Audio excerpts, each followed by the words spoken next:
What have we done? What have we created? More accurately, what did you create? Hey guys, MasakoX here. As you might know, the What If Roundtable live streams are the best place for you to get your ideas about what ifs to myself, Havrock, and our fellow collaborator, Sophie B. Some of our latest big hitter scenarios were inspired from those streams, and for that, we are really pleased and appreciative of all of your good ideas and the different pairs of eyes and hands which go into making stories and events that we never could think of, or at least not in that particular guise, and got us on a road to something pretty inspiring. We are glad to have questions, and sometimes our answers change over time, depending on the extra research that we may have done, or the time of day on how we're feeling, or maybe after having some more time to think on such matters in general. The live streams are an absolute hit for ourselves and you out there. All in all, we've been getting tons of great ideas from you guys that we either fully or partially realize in our what ifs. But the fact of the matter is that there are some questions that particularly irk us a little bit, just a tiny bit. Something that we tend to answer a couple of times on almost every stream, sometimes more than once. That's the purpose of this video, explaining those questions and scenarios that we get the most often. Like Frieza, we started to make a mental list of them. Now we do encourage you to keep on asking, but this provides a little more breathing space to get the general gist of why we think what we think and what we're going for. The streams are pretty hectic because there are loads of people and there's only so much time in the day, but we also do get some hilarious results as well as a few in-jokes, which you will find the origin for in this video, somewhat. So without further ado, let's get to answering the most requested scenarios in the What If Roundtable universe, which we feel might not work out or provide substantial material for a video. Number 1. What if Goku was found by the Red Ribbon Army / Dr. Gero / Dr. Gero's son? Now this is one of the most asked, that's for sure. We've done a couple of these types of stories recently. Goku is instead found by another person or is joined by someone else, and that changes everything from the start. Like with what if Gine went with Goku to Earth, and what if Goku was found by Dr. Briefs and the like? We all know the drill. But there is one particular permutation of that scenario which does not provide a rosy answer. Not at all. What if Babby Goku wasn't found by the loving and caring old man that is Grandpa Gohan, or not even by the like-minded Dr. Briefs, but by a slightly creepier old man who is way too obsessed with building artificial humans? You know who we're talking about here. I mean, I can understand why people want to see this story happen. If Goku was found by Dr. Gero, then maybe the artificial humans would never have been created. Perhaps Goku would have worked for the Red Ribbon Army as a sole combatant. Maybe Gero might have been a loving dad, or keen to do some philanthropic pursuits with his smarts, right? Not so. The fact of the matter is, Dr. Gero didn't exist in Dragonball to be a specific character in the original show.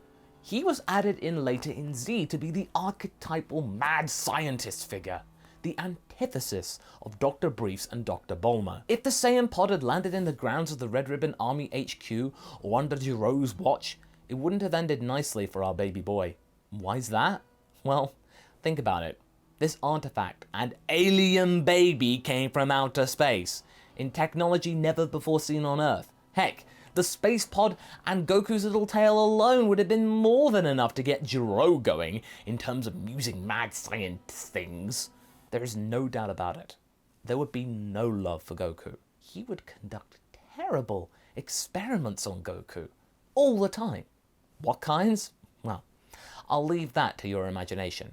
The simple truth is that Gero is just not a nice person. Even before the fall of the Red Ribbon Army back in the days of the original Dragon Ball, without Dr. Gero directly, he was probably not really a man with a strong moral compass. He was a crude and desperate man with tons of failure, keen to create artificial life and an army of robots for the Red Ribbon Army. That was his raison d'etre. His only redeeming quality was his somewhat love for his son, what we know now as Android 16. Because even if he's working towards improving the Earthlings with technology, his methods are really detestable. The means don't justify the ends, as it were. Even if we assume that it was his son that found Goku, we have no guarantee that his personality would resemble 16's in any way. Some traits may have been carried over, maybe the love for the birds, but not everything. There's no reason for us to believe that Jiro's son might have just handed him over. Maybe he thought his father would find it interesting. Maybe he would not realize what his father might do. Jiro keeping him in the dark perhaps, whilst he worked for the main part of the army. You never know. What is also not helping Jiro's son's cause is that he was a soldier, which might imply that he was a big believer in what the Red Ribbon Army was doing. He would have total faith in his father's actions, most likely. And as suggested by Sophie B during one of our streams, the only reasonable scenario going for why Goku would not end up on the operating table would be if he was adopted by someone else, a high-ranking Red Ribbon Army officer, before Jiro had the chance to do anything. For example, the likes of Commander Red or Staff Officer Black might have taken a shine to the kid. But even then, we could probably imagine that they would have tasked Jiro and maybe Dr. Frapp to find ways to improve the boy's potential through maybe less invasive means, so he could maybe work as an asset to the greater portion of the Red Ribbon Army. To sum it up, it would have been a pretty dark future for Goku and everyone involved. Number 2. What if X was female? So we get this question a lot, especially about Vegeta. And our answer is that there are very few characters where it would make enough of a difference to warrant an entire video series about it. Now, with certain what-ifs, the difference that could evolve from a what-if question could then correct itself later on and make things end up realigning with the original plot and timeline, and thusly serve the purposes of the video itself. There'd be no reason to have any more episodes. And that is especially true if we kept the personalities the same. We got lucky with What If Goku Was Female being that different because Bulma's influence instigated a divergence that was notable, big enough to make a lasting story come out of it that you all seem to dig, and for that, we thank you. In the case of Vegeta and whether things would work out if he was a girl instead, there is no way that we would get a Goku-Vegeta pairing, like many of you out there have been clamoring for. And others lament for the fact that it didn't happen in the What If Goku Was Female series. We saw the comments where you wanted the two of them to shack up together. But unfortunately, the way that Toriyama wrote these characters and came up with how complex they were, regardless of whatever their gender was, would make the two of them incompatible romantically. If this female Vegeta even decided to pair herself with anyone, it would have probably been with Krillin or Tenshinhan. Nevertheless, the female Vegeta's pride would have been as strong as ever, and trust us, going through the same story Raditz Sabu gets old pretty quickly. Things wouldn't be that much different, and thusly, we wouldn't want to saddle you with a story that was barely any different from the original. Just go watch the original and just pretend. And of course, there are situations where we do get something pretty interesting as well as compelling, like with the curious case of Master Roshi, the female Roshi, that came up during one of our streams as a simple joke, but it then got us thinking.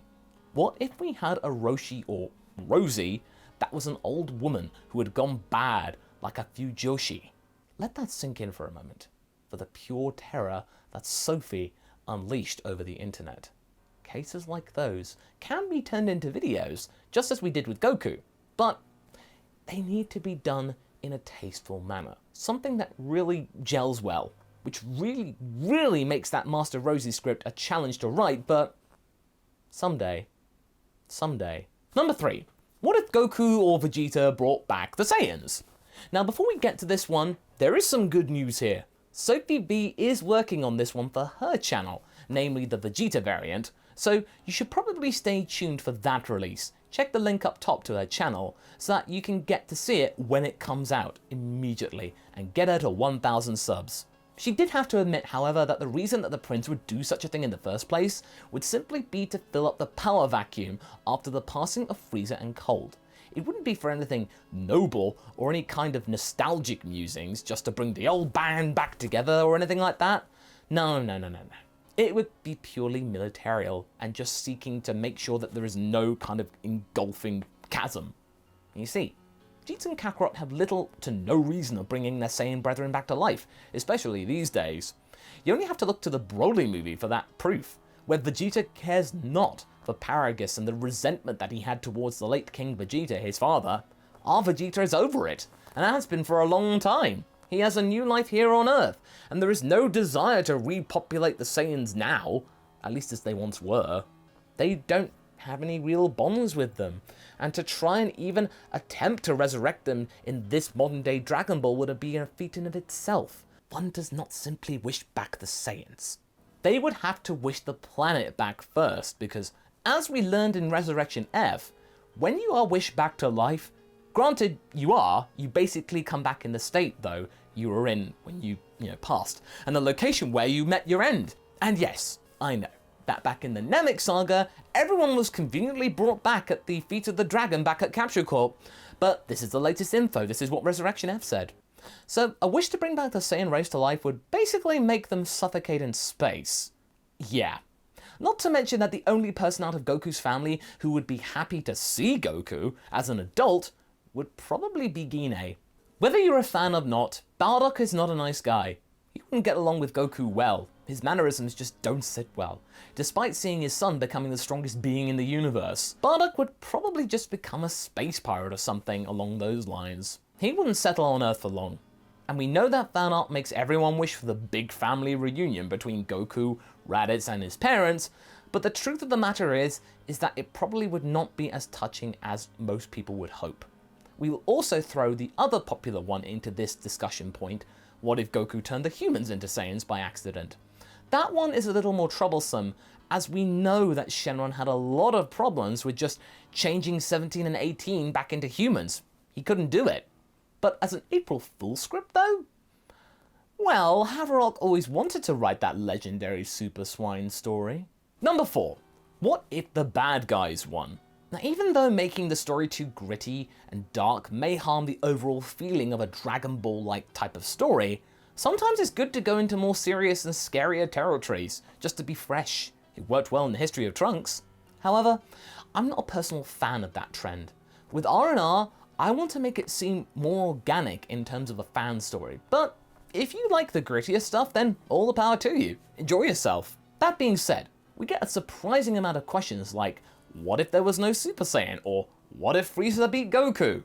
Well, there'd be no Dragon Ball. Simple as that. At least not as we know it. Although the stakes in Dragon Ball are pretty low at the best of times, our heroes are usually the only obstacle between the bad guys and total planetary obliteration. And to be honest, telling the story and then Cell destroyed planet after planet, making Beerus and Shin intervene and obliterate him, doesn't really lend itself to making a good story. It's just like, yeah, okay, the Kais fix it. Very few scenarios actually allow us to create something similar to the history of Trunks landscape, because if not for Goku, Vegeta and Gohan, the villains would be brutally successful in taking out all signs of the resistance that could be created on Earth, and resorting to divine beings intervening all the time would get old fast. So sadly, the appeal of such storytelling isn't that massive to us, but we do try from time to time. Number 5. Crossover what ifs. What if Gohan had the power of one for all? What if Goku fought Superman?